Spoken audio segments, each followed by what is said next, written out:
खरं म्हणजे या छत्रपती शिवाजी महाराजांच्या पुण्यतिथी सोहळ्याचे 345 वर्ष आहे. शिवाजी रायगड स्मारक मंडळ व जिल्हा प्रशासनानं या सोहळ्याच्या साठी परिश्रम घेतले, त्याचं आयोजन केलं आणि खऱ्या अर्थाने आज सगळ्यात महत्त्वाचं म्हणजे या दिवशी आदरणीय अमित भाई या ठिकाणी उपस्थित राहिले. त्यांचं मनापासून पुन्हा एकदा मी स्वागत करतो.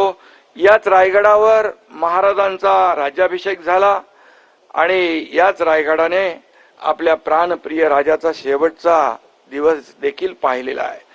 केवळ 50व्या वर्षी महाराज आपल्याला सोडून गेले.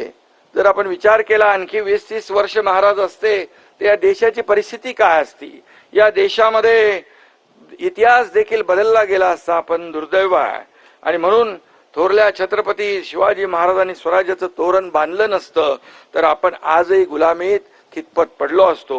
आणि म्हणून आज छत्रपती शिवाजी महाराजांमुळेच आपलं सगळ्यांचं अस्तित्व टिकून आहे, हे कुणालाही विसरता येणार नाही. आणि म्हणून छत्रपती शिवाजी महाराजांच्या बाबतीत काय सांगावं, ते अतिशय प्रजेचे कनवाळू होते, रयतेचे राजे होते. रयतेच्या भाजीच्या धेटालाही हात लावता कामा नये अशा प्रकारचा त्यांचा संदेश होता.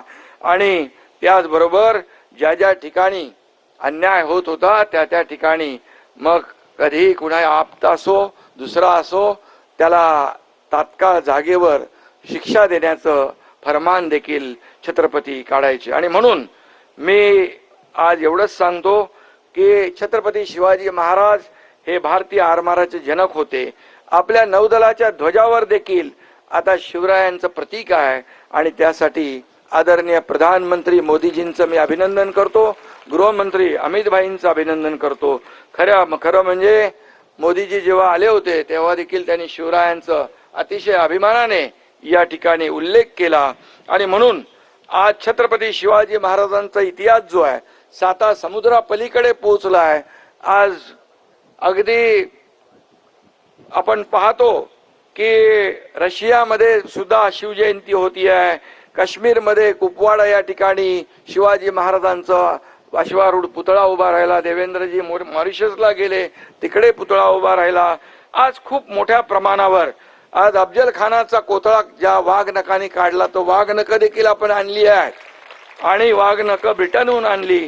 त्याचं देखील दर्शन घ्यायला रांगाच्या रांगा लागलेल्या आहेत. आणि म्हणून या ठिकाणी शिवछत्रपतींनी हाती तलवार घेतली पण निष्पाप लोकांच्या रक्ताने ती कधी नाही. त्यामुळे त्यांच्या रणनीतीला रक्ताचा वास येत नाही तर मानवतेचा सुगंध येतो. आणि म्हणून शिवाजी महाराज केवळ व्यक्ती नाही तर एक विचारसरणी होती. आणि म्हणून महाराष्ट्राच्या घराघरात मनामनात शिवछत्रपती आज घर करून आहेत. आणि म्हणूनच छत्रपती शिवाजी महाराज चाल करून आलेले मग अफजल खान असेल औरंगजेब असेल त्याची थडगी याच महाराष्ट्रामध्ये गाडली गेली, हा देखील इतिहास आहे.